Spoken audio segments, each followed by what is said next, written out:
Hello all and welcome back. I hope you're all doing really well. This will be a shorter update today. We're going to cover the general market, Dovu, as there's some more staking news, as well as some more HBAR information and potential ties to Mastercard. First things first, if we look at the crypto bubbles for the weekly performance, obviously beginning a new week now anyway, but we can see some crypto projects have had massive moves towards the upside. So Rune being up 71% on the week. Again, sort of HBAR and the general ecosystem is sort of trading sideways in line with the rest of the market. Quant only being down 0.7% on the week, which is fairly sort of bullish for the project. We see Engine there at minus 3.4%. Again, across the board, generally, I'm just continuing to accumulate into these positions in this for the long term. So price action at the moment doesn't really concern me, especially with all the economic news going on in the world. I think the markets are holding up quite well. Flicking over, something that I've touched on a few times, talking about Bitcoin and the investment banks over in the US. We've got an article here from Forbes saying Biden's executive order to fuel a bank Bitcoin boom, which is exactly what I alluded to or spoke about in my previous video regarding this, as Americans want crypto from their banks. So President Biden's recent executive order regarding the responsible development of digital assets has helped to lift the Bitcoin price. As we saw, there was a bit of a push upwards of roughly 10% on the day that this was kind of leaked. We see here that in February 2022, a survey of US consumers, Cornerstone Advisors, found that 1 in 5 American adults hold some form of cryptocurrency. Not surprisingly, there is a wide variation across the generations, majority of these being younger investors that are holding this. But as we can see as well, the promising news here for banks of Americans who already hold Bitcoin for other cryptocurrencies, more than half have said they'd definitely use a bank to invest in crypto if they could, with another 42% indicating that it might do so. Talking about this generational rift, obviously the younger generations being a lot more tech savvy, investing in crypto at the moment is still a bit of a convoluted process. If we see this opened up to banks in general, this enables the sort of older generations that aren't as tech savvy to invest into the markets easily and makes things more widely available. Therefore, we would see massive increase in the market cap, as well as probably the prices of these currencies continuing to push upwards. Flicking over as well, again, something that I touched on, as there's a lot of EU regulation at the moment towards crypto. Europe has rejected the proposal for limiting proof of work cryptocurrencies such as Bitcoin and Ethereum. So they were trying to pass through a bill which may have potentially blocked proof of work. So this would have effectively rendered Bitcoin and Ethereum mining null and void in the European Union. The European Union, though, has rejected a proposal that could have banned the cryptocurrency Bitcoin across the bloc. Talking about Ethereum, it probably wouldn't have affected it for the long term, as they are transitioning to Ethereum 2.0, which is obviously away from proof of work towards proof of stake. So that would have been able to pivot. Bitcoin, however, probably wouldn't have been.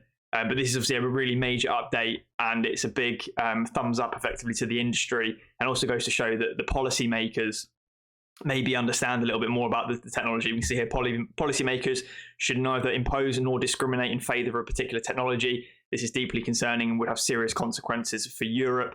Not only that, it also paints a bad picture for adoption. If you've got the US effectively looking to adopt crypto formally, and then the Europe is going ahead and banning things like Bitcoin, it paints a very bad picture for investors, and you may see some of these big whales effectively moving assets, etc. So really good news for Europe there on that.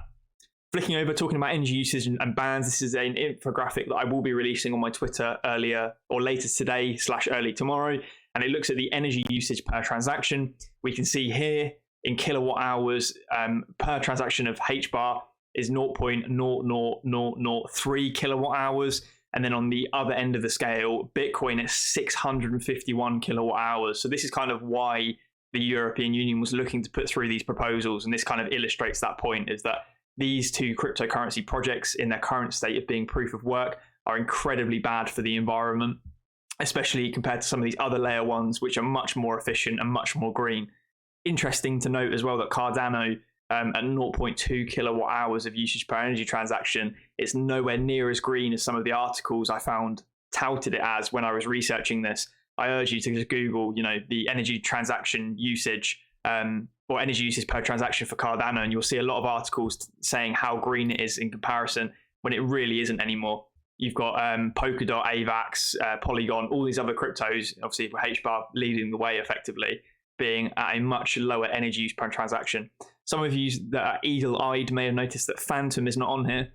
Phantom has a claimed energy usage much lower than all of these. They would actually be at the top of this list.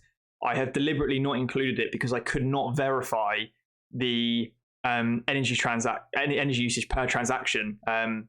All these other blockchains, I've been able to actually verify this against statistics produced from reputable brands. I'll link all this in the Twitter post that I released. But yeah, Phantom, I couldn't verify it, so therefore I've not included it because I don't want to spread misinformation. Flicking over again, just looking at something on Reddit, which is a breadcrumb, and this forms the idea that the head of commercial and consumer payments at Mastercard has tried to contact Rob Allen, the Sustainable Impact Innovation Investment for Hedera, talking about pitching the green payment solution product that they have created, as they think it would be a great fit for the HBAR Foundation. So this is alluding to there may be some sort of connection between Mastercard and Hedera. Obviously, this is very early days at the moment, but it clearly shows that Mastercard are aware, or divisions of Mastercard are fully aware of Hedera Hashgraph, its benefits, and the technology that it brings, as well as the power of the ecosystem. So again, some sort of bullish news. We may see further developments on this. This may fall away into the wind. However, I will keep you guys updated if I find any more on it. One of the last things I wanted to touch on was looking at Dovu. The first thing being is that it's had a fantastic run recently over the last week, several tens of percent daily. There's a couple of days where it's done over 20% to the upside. We are still, if we look at the all-time, massively down from where it was back in 2018 when it launched, around 10p a token, and we're trading roughly at sort of 2.3 cents at the 2.3 pennies, I should say. This is in pounds at the moment. So the news on Dovu being, though, is that the phase 1 stakers have gone live, and we can see a tweet here from Parabolic HBAR saying stakers going to stake Dovu. 64.1% yield currently over on the network for phase 1 stakers. And we can see Matt Smithies here as well saying, I hope all phase 1 stakers are looking forward to tomorrow when the Dovu official unleashes staking. And he also had a live screenshot over here of the interface. We can see a crazy annual base yield here of nearly 14,000%. It's really worth bearing in mind, guys, that these annual yields remain incredibly high whilst there's no liquidity in the pools. As there's more liquidity getting staked, the rewards get distributed against more tokens and more holders, and therefore the APY drops. Any of you that are familiar with platforms such as PancakeSwap will be painfully aware of this. The staking yields are massive when the pools first launch, and then they trail off quite rapidly. However, a 64% staking yield is very, very positive.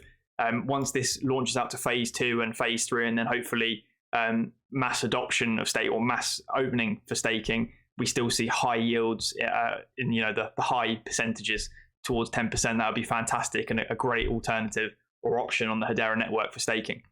Anyway, guys, that was the end of this video. Just some sort of quick fire updates. If you're enjoying these videos, please leave a like, drop a comment, engage, subscribe with these, and also follow me on Twitter, because like I said, I will be releasing that infographic so that you guys can check it out in a bit more detail. Anyway, guys, thanks for watching. Catch you in the next one. Cheers.